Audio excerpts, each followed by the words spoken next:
L'Esprit de Dieu parle aujourd'hui à ceux qui persévèrent. Philadelphie, l'Église fidèle, devient un miroir pour notre génération. Écoutez cette révélation transformatrice.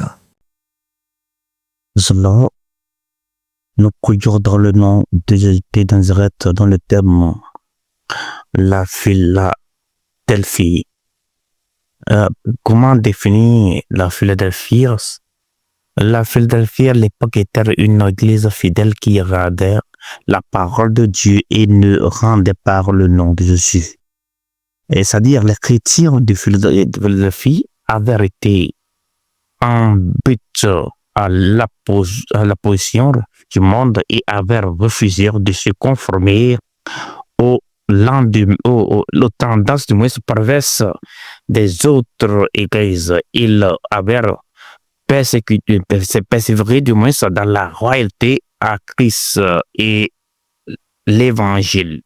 À cause de leur fidélité persévérante, Dieu a promis de les garder et à l'heure de la tentation, Alors, dans le livre d'Apocalypse, chapitre 3, le verset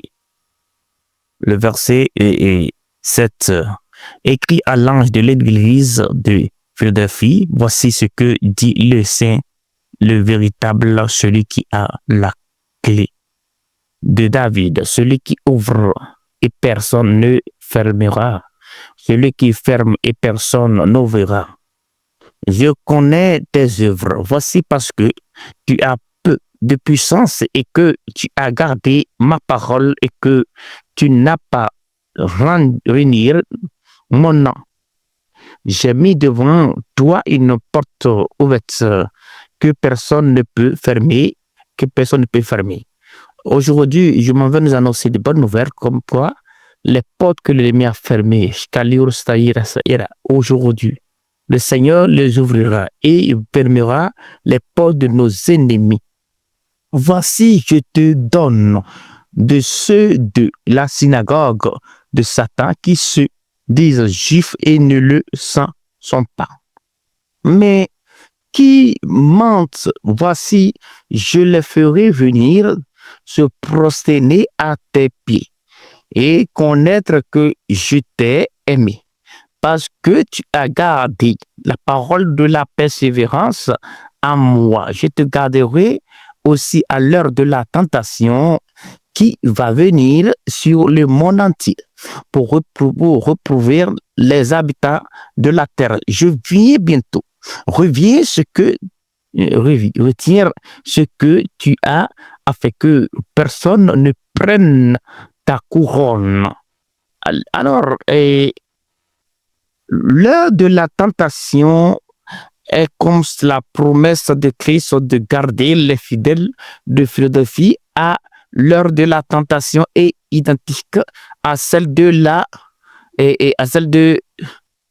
Christ. Jésus nous délivre de la colère à venir. Elle tendant à tous les fidèles du Seigneur à travers les âges. C'est-à-dire, cette heure, c'est la période d'épreuve de colère et de la détresse qui viendra sur le monde entier.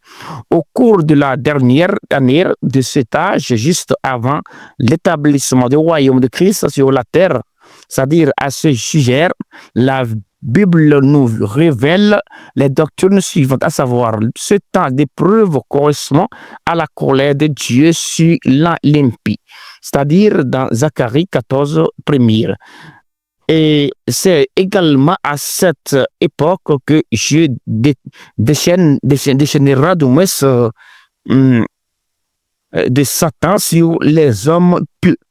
C'est-à-dire les gens qui ont accepté vraiment Christ, c'est-à-dire sur ceux qui auront accepté Christ au cours de cette période terrible.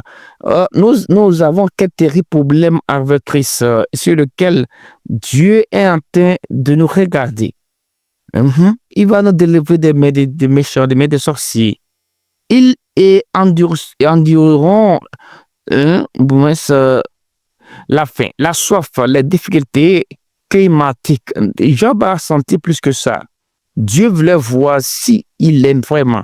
Alors nous demanderons la grâce à ce que Dieu met fin à des tentations, à des épreuves, pour que nous rentrons en possession de sa gloire et serons frappés indirectement par les catastrophes naturelles, guerre, famine et mort, et seront persécutés et torturés, et beaucoup souffriront le mentir, c'est-à-dire le verset 11, on dit, je viens bientôt, retiens ce que tu as, afin que personne ne prenne ta couronne. Or,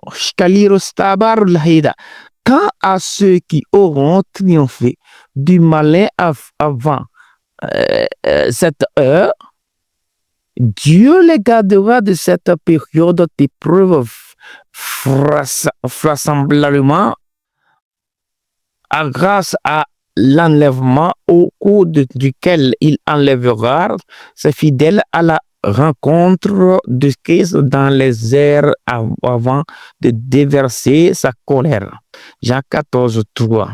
Dès à présent, pour échapper au jugement qui vont fondre sur le monde, les chrétiens doivent efforcer de rester fidèles à Christ et à sa parole et d'être particulièrement vigilants dans la prière et ne pas se laisser séduire.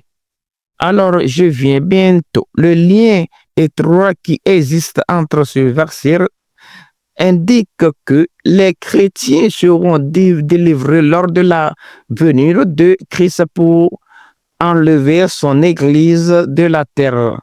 De la tribulation sera exclusivement réservée aux fidèles de l'Église qui seront restés fermement attachés à Christ et à sa parole.